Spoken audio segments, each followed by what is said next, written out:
Here is the queer story of David William Duck, related by himself. Duck is an old man living in Aurora, Illinois, where he's universally respected. He is commonly known, however, as Dead Duck. In the autumn of 1866, I was a private soldier of the 18th Infantry. My company is one of those stationed at Fort Phil Kearny, commanded by Colonel Carrington.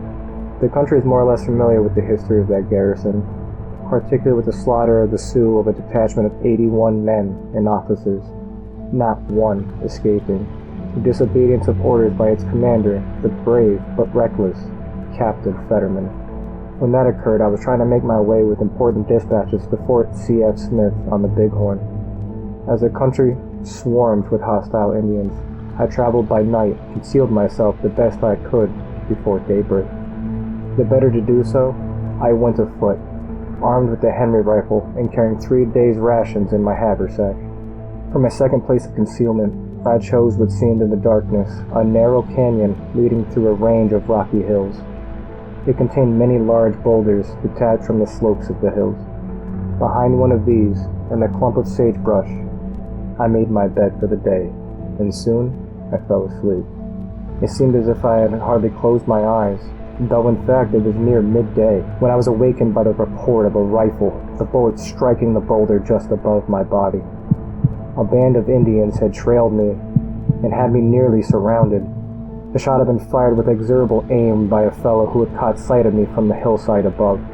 The smoke of his rifle betrayed him, and I was no sooner on my feet than he was off his and rolling down the declivity. I ran in a stooping posture, dodging amongst the clumps of sagebrush and a storm of bullets from invisible enemies.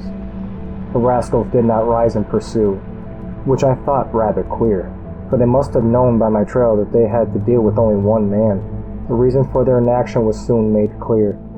I had not gone 100 yards before I reached the limit of my run.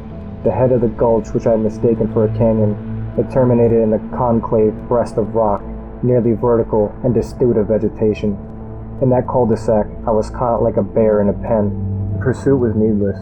They had only to wait, and they waited for 2 days and nights, crouching behind a rock topped with the growth of mesquite, and with the cliff at my back, suffering agonies of thirst and absolute hopeless of deliverance. I fought the fellows at long range, firing occasionally at the smoke of their rifles, as they did that of mine. Of course, I did not dare to close my eyes at night, and lack of sleep was keen torture. I remember the morning of the third day, which I knew was to be my last.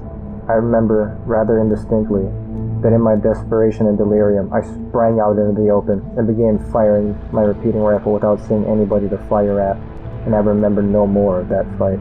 The next thing I recollect was my pulling myself out of a river just at nightfall. I had not a rag of clothing, and knew nothing of my whereabouts, but all that night I traveled, cold and footsore, towards the north. At daybreak I found myself at Fort C.F. Smith, my destination, but without my dispatches. The first man that I met was a sergeant named William Biscoe, whom I knew very well. You can fancy his astonishment at seeing me in that condition, and my own at his asking who the devil I was.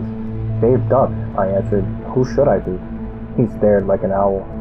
"You do look it," he said, and I observed that he drew away from me a little. "What's up?" he added. I told him what happened to me the day before. He heard me through, still staring, and then he said, "My dear fellow, if you are Dave Duck, I ought to inform you that I buried you 2 months ago. I was with a small scouting party, and found your body full of bullet holes and newly scalped, somewhat mutilated otherwise, too.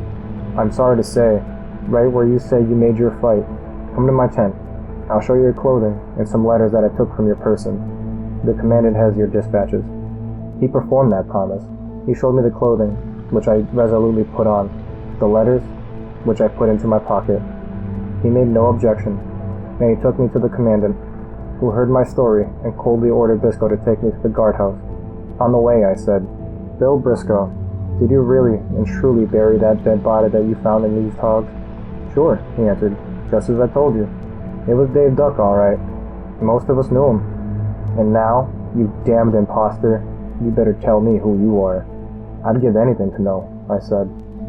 A week later, I escaped from that guardhouse and got out of the country as fast as I could. Twice I've been back, seeking for that fateful spot in the hills but unable to find it. Alright, all. Thanks for hanging out with me, the Stone Narrator. Don't forget to drop a like, a comment, and subscribe for more stories. And if you yourself have a story of your own that you would like me to narrate, drop a message. And until then, stay cautious, stay curious, and try to not become the subject of the next story.